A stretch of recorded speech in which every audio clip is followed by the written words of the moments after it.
B J പിക്ക് കാര്യമായ പ്രാതിനിധ്യമൊന്നും ഇപ്പോഴും കേരളത്തിൽ നിന്ന് കേന്ദ്രത്തിന് കൊടുക്കാൻ കഴിഞ്ഞിട്ടില്ല. തൃശ്ശൂരിൽ ഒരു MP ലോക്സഭയിലേക്ക് ജയിപ്പിച്ചു എന്നതൊഴിച്ചാൽ, ചരിത്രത്തിൽ ഒരു MLA നിയമസഭയിലേക്ക് നേരത്തെ ജയിപ്പിച്ചിരുന്നു എന്നതൊഴിച്ചാൽ പിന്നെയൊക്കെ നോമിനേറ്റഡ് ആയിട്ടുള്ള നേതാക്കളും കേന്ദ്രമന്ത്രിമാരും ഒക്കെയാണ്. എന്നാൽ ഈ മലയാളികളോട്, കേരളീയരോട് നരേന്ദ്രമോദി കിട്ടുന്ന അവസരങ്ങളിലൊക്കെ പ്രത്യേകമായൊരു വാത്സല്യവും പരിഗണനയൊക്കെ കൊടുക്കുന്നുണ്ട്. അത്ര നമുക്ക് ആവശ്യമുണ്ടോ എന്ന് തോന്നാത്ത മട്ടിൽ, ആവശ്യമുണ്ടോ എന്ന് പോലും നമ്മൾ സംശയിക്കുന്ന മട്ടിലുള്ളൂ.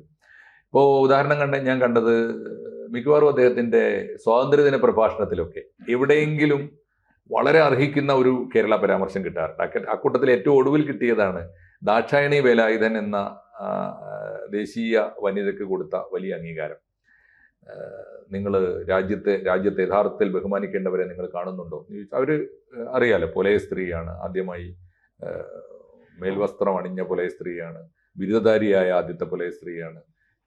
മാത്രമല്ല ഭരണഘടനാ നിർമ്മാണ സമിതിയിലുണ്ടായിരുന്ന എനിക്ക് തോന്നുന്നു 11 വനിതകളിൽ 3 മലയാളി സ്ത്രീകളിൽ ഒരാളാണ്.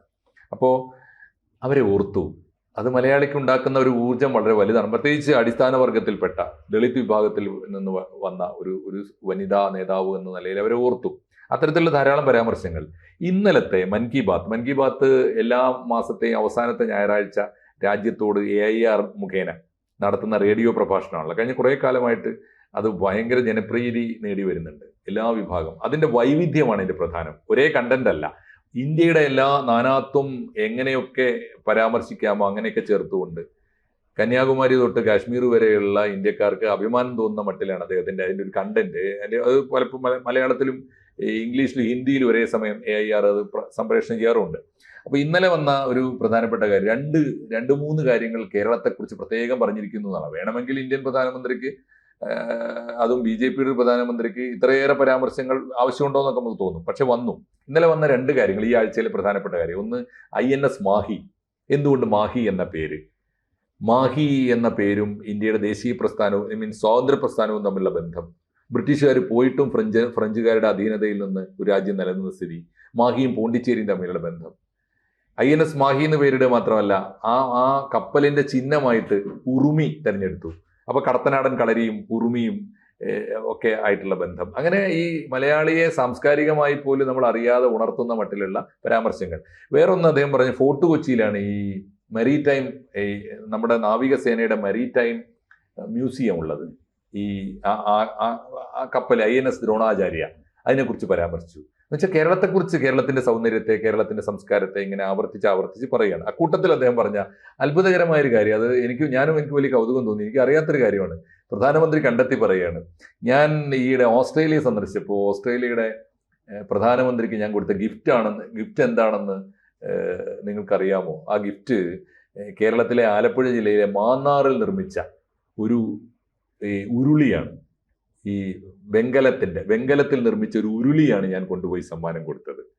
ഇതൊക്കെ പറയുമ്പോൾ നമ്മൾ അറിയാതെ മലയാളിക്ക് ഉള്ളിലുണ്ടാകുന്ന ഒരു ആവേശമുണ്ടല്ലോ. അങ്ങനെ മലയാളിയെ ഉണർത്തി നിർത്താൻ, സാംസ്കാരികമായി മലയാളിയുടെ ഉള്ളുണർത്താൻ മൻ കി ബാത്ത് പ്രോഗ്രാമിലൂടെയും മറ്റ് കിട്ടുന്ന എല്ലാ പബ്ലിക് അപ്പിയറൻസിലും പ്രധാനമന്ത്രി ശ്രമിക്കുന്നുണ്ട്. എനിക്ക് TGയോട് സംസാരിക്കാൻ തോന്നുന്നൊരു കൗതുകമുള്ള വിഷയം ഇതാണ്. നരേന്ദ്രമോദിയുടെ കേരളം, മോദിയുടെ മനസ്സിൽ പതിഞ്ഞ കേരളം, മോദിയുടെ മനസ്സിൽ വലിയ ആന്തോളനങ്ങൾ ഉണ്ടാക്കുന്ന ഒരു കേരളം, ആ കേരളം മോദിയെ തിരിച്ചങ്ങനെ കാണുന്നുണ്ടോ എന്ന് രണ്ടാമത്തെ ചോദ്യം. എന്താണ് ഈ ഒരു കൾച്ചറൽ റിലേഷനെ കുറിച്ച്? അത് ഇത്തവണ ബീഹാർ തെരഞ്ഞെടുപ്പ് കഴിഞ്ഞപ്പോഴേ അതിഗംഭീരമായ വിജയമായിരുന്നില്ല ബീഹാറിൽ BJPക്ക്.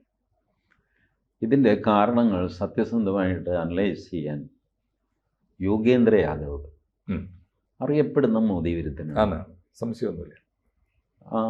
ഇയാളെ വിളിച്ച് ചർച്ചയ്ക്ക് ചോദ്യം ചോദിക്കാനിരുന്നത് അജിത് അഞ്ജും എന്ന പത്രപ്രവർത്തകൻ. അങ്ങേരെ യോഗേന്ദ്ര യാദവിനെ പോലെ തന്നെ, അങ്ങേരെക്കാൾ അല്പം പ്രായം കൂടുതലാണെന്ന് തോന്നുന്നു. മുറിച്ചാൽ 2 കഷ്ണമാക്കി മുറിച്ചാൽ 2 കഷ്ണവും മോദിയെ ചീത്ത പറയുന്ന ടൈപ്പ് പത്രപ്രവർത്തകൻ. അപ്പം ഇയാൾ യോഗേന്ദ്ര യാദവിനോട് ചോദിച്ചു, എന്താ സംഭവിച്ച് ബീഹാറിൽ? നമ്മൾ ഇത്രയൊക്കെ ബുദ്ധിമുട്ടി, ഞാൻ പത്രപ്രവർത്തന രംഗത്ത് യൂട്യൂബിലും മറ്റിലുമൊക്കെ വലിയ പ്രചാരണം നടത്തി. നിങ്ങളത് ഫീൽഡിലിറങ്ങി, യോഗേന്ദ്ര യാദവ് ഫീൽഡിൽ പ്രവർത്തിച്ചു. ബട്ട് എന്നിട്ട് നമ്മൾ ഇതെല്ലാം വോട്ട് ചോരിയാണെന്നൊക്കെ പറഞ്ഞു. ഒന്നും ഏറ്റില്ല. എന്താ പറ്റി? അപ്പോൾ യോഗേന്ദ്ര യാദവ് പറഞ്ഞു, ഒരു കാര്യം മനസ്സിലാക്കണം, നമ്മൾ വലിയൊരു ഭാരതത്തിൻ്റെ വലിയൊരു അജണ്ട നമ്മൾ BJPക്കും മോദിക്കുമായിട്ട് വിട്ടുകൊടുത്തു. അതാണ് ഭാരതത്തിൻ്റെ കൾച്ചറൽ അജണ്ട. ഇപ്പോൾ യോഗേന്ദ്ര യാദവ് പറഞ്ഞു, ഒരു മനുഷ്യൻ പ്രസംഗിക്കുകയാണ്, നമ്മളുടെ പൈതൃകം, നമ്മളുടെ പാരമ്പര്യം, നമ്മളുടെ സംസ്കാരം, ഇതൊക്കെ ഹിന്ദിയിലാണ് പറയുന്നത്. അപ്നി സംസ്കൃതി, ഉസ്കി വർച്ചസ്വ. ഇങ്ങനെ ഇത്രയും ഒരാൾ പറയുമ്പോൾ തന്നെ ഞാനും നിങ്ങളും ഇയാൾ BJPക്കാരനാണെന്ന് പറയും, ഇല്ലേ? അയാൾ രാഷ്ട്രീയമൊന്നും പറഞ്ഞിട്ടില്ല. പക്ഷെ ഇത്രയും പറഞ്ഞാൽ മതി. പൈതൃകം, പാരമ്പര്യം, സംസ്കാരം, 3 വാക്ക് ഉച്ചരിച്ചാൽ അത് BJPക്കാരനാണ്. നമ്മുടെ നെറ്റിച്ചുളി. കാര്യം എന്താ? പൈതൃകം, പാരമ്പര്യം, സംസ്കാരം, ഇത് മുഴുവൻ നമ്മൾ BJPക്ക് തീരെഴുതി കൊടുത്തിരിക്കും. വന്നു കഴിഞ്ഞപ്പോൾ എന്തായി? നമ്മൾ പൈതൃകത്തിനും പാരമ്പര്യത്തിനും സംസ്കാരത്തിനും വിരുദ്ധരായ ആൾക്കാരാണെന്ന് ജനങ്ങൾ ധരിച്ചു. അതാണ് പൈതൃകം എന്ന് പറഞ്ഞാൽ ഉടനെ അയാളെ നമ്മൾ ചീത്ത വിളിക്കും. അപ്പം ജനം വിചാരിക്കുന്ന പൈതൃകത്തിന് ഇവനാണല്ലോ കുഴപ്പക്കാരൻ എന്ന് വിചാരിക്കും. നമ്പർ 2 പുള്ളി പറഞ്ഞു, നമുക്കൊരു ധാരണയുണ്ട്, നമുക്ക് മാത്രമാണ് ചിന്താശക്തി. സാധാരണ മനുഷ്യരുണ്ടല്ലോ, അധ്വാനിക്കുന്ന മനുഷ്യർ, അവർ നമ്മൾ തന്നെ സഹതാപത്തോടെ പറയും, ഒരു നേരത്തെ ആഹാരത്തിന് വേണ്ടിയിട്ട് നേരം വെളുത്താൽ വൈകുന്നേരം വരെ അധ്വാനിക്കുന്നവർക്ക് ഇതൊന്നും നോക്കാൻ അവർക്ക് നേരമില്ല എന്ന് നമ്മൾ പറയും. എന്ന് വെച്ചാൽ അവർക്ക് വേണ്ടി ഞങ്ങൾ ചിന്തിച്ചോളാം. അവർ അധ്വാനിച്ച് അന്നന്നത്തെ ആഹാരത്തിന് വേണ്ടി അധ്വാനിക്കുകയാണ്. ചിന്താശക്തിയില്ല, ചിന്തയ്ക്ക് നേരമില്ല. ഞങ്ങൾക്ക് നേരമുണ്ട്, ഞങ്ങൾ ചിന്തിക്കണം. ഇത് അപ്പാടെ തെറ്റാണ്. അന്നന്നത്തെ ആഹാരം കിട്ടിയില്ലെങ്കിൽ പോലും പൈതൃകത്തെ മാനിക്കുന്നവനാണ് ഭാരതം. ശരിയാണ്, മനുഷ്യന്റെ ഒരു പൊതു സ്വഭാവം. ഭക്ഷണത്തിനപ്പുറം ഒരുപാട് കാര്യങ്ങൾക്ക് അവൻ വാല്യൂ കൊടുക്കുന്നുണ്ട്. ഭക്ഷണം ഉപേക്ഷിച്ചിട്ട് അതിൻ്റെ പിന്നാലെ പോകുന്നു. നമ്മുടെ ഈ റീഡിങ് വളരെ തെറ്റാണ്. ഭൗതിക കാര്യങ്ങളിലാണ് മനുഷ്യന് ഭൗതിക ഇത് വേണ്ടെന്നല്ല, ബട്ട് അതിൽ കൂടുതൽ പ്രാധാന്യം ഈ കാര്യങ്ങൾക്ക് അവന് കൊടുക്കുന്നുണ്ട്. ഇങ്ങനെ പോയി ആ സംഭാഷണം. അജിത് അഞ്ജും ഞെട്ടിപ്പോയി. അജിത് അഞ്ജും പറഞ്ഞു, നിങ്ങളും BJP ആയോ? യോഗേന്ദ്ര യാദവ് ഇപ്പോൾ ഇതാണ് പ്രശ്നം. ഞാനിത് അവതരിപ്പിച്ചപ്പോൾ തന്നെ നിങ്ങൾ എന്നെ BJP ആക്കാൻ നോക്കി. കറക്റ്റാണ്.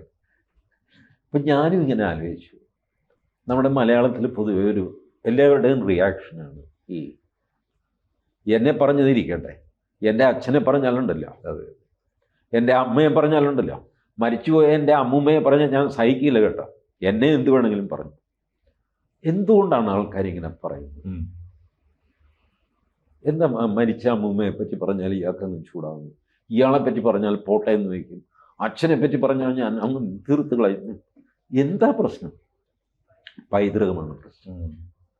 നമ്മൾ പൈതൃകത്തെ ബഹുമാനിക്കുന്നു, അതിന് വാല്യൂ കൊടുക്കുന്നു. നമ്മളെക്കാൾ കൂടുതൽ വലുതാണ്, നമുക്ക് പ്രിയപ്പെട്ടതാണ് പൈതൃകം. അതുകൊണ്ടാണ് എന്നെ സാറ് ചീത്ത പറഞ്ഞോ കുഴപ്പമില്ല, എൻ്റെ അച്ഛനെ പറഞ്ഞ കാണിച്ചു തരുന്നത് എന്ന് പറഞ്ഞ് ഞാൻ ചൂടാവുന്നത്. എനിക്ക് പ്രിയപ്പെട്ടത് എൻ്റെ പൈതൃകമാണ്, എന്നേക്കാൾ പ്രിയപ്പെട്ടതാണ്, പ്രാണനേക്കാൾ പ്രിയപ്പെട്ടതാണ്. ഇത് മനസ്സിലാക്കിയ പൊളിറ്റീഷ്യനാണ് നരേന്ദ്രമോദി. കറക്റ്റാണ്. അതുകൊണ്ട് നരേന്ദ്രമോദി എല്ലാവരുടെയും, നിങ്ങൾക്കെല്ലാം നമുക്കെല്ലാം ഇൻഡിവിജ്വലായ പൈതൃകമുണ്ട്, കളക്റ്റീവായ പൈതൃകമുണ്ട്.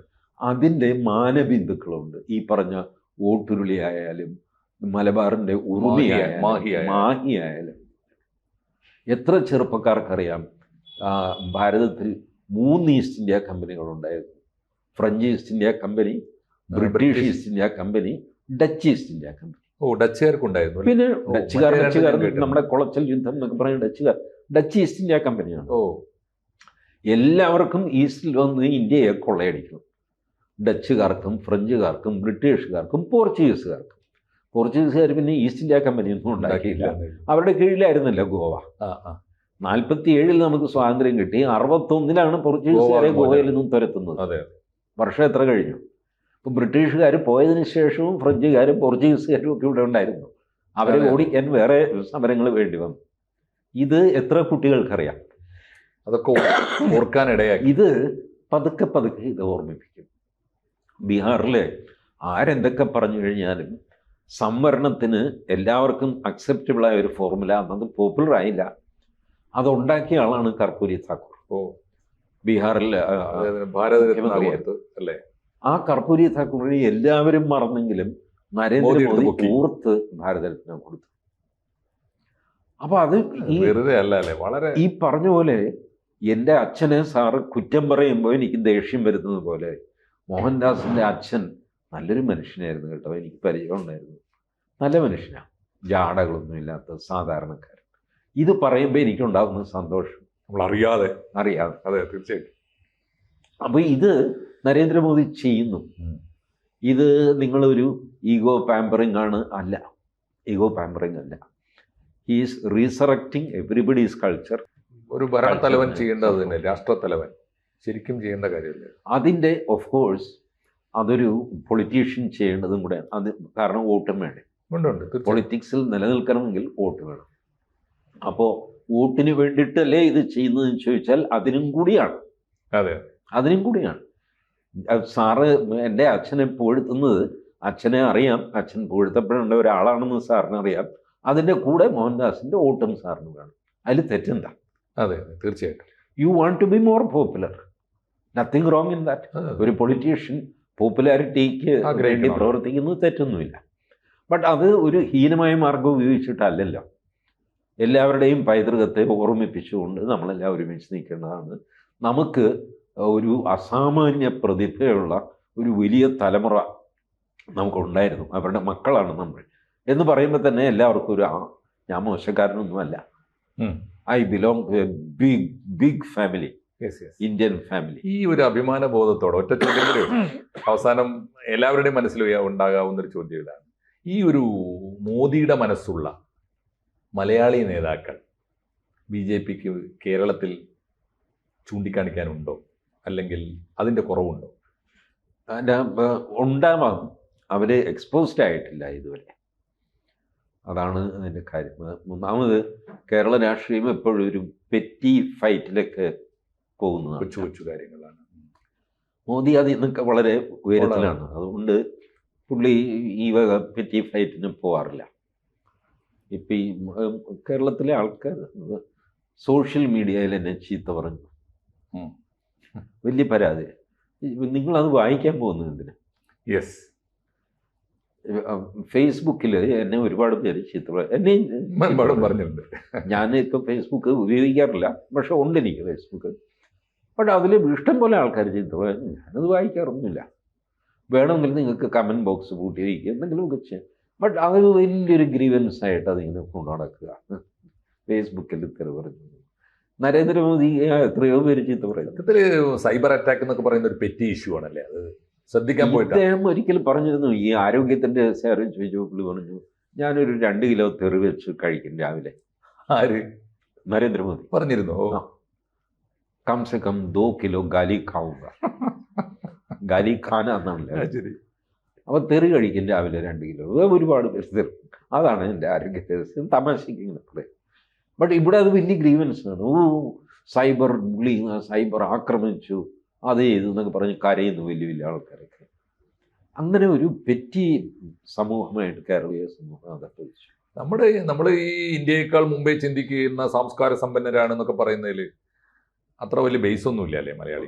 ഒന്നുമില്ല. ഇപ്പം വെറുതെ അങ്ങോട്ടും ഇങ്ങോട്ടും ചീത്ത പറഞ്ഞിട്ട് ആ ചീത്ത പറഞ്ഞത് വലിയ ഗ്രീവൻസ് ആക്കി കൊണ്ട് നടക്കുന്നൊരു സംഭവം. അല്ലെങ്കിൽ സാർ ആലോചിച്ചു, ഇപ്പോൾ രാഹുൽ മാങ്കൂട്ടത്തിൽ എന്ന് പറയുന്ന issue, what is the if there is A criminal case, well അത് കോടതിയിലങ്ങ് പൊക്കോളും. അത് സമൂഹത്തെ വലുതായിട്ട് ബാധിച്ച കാര്യമൊന്നുമല്ല.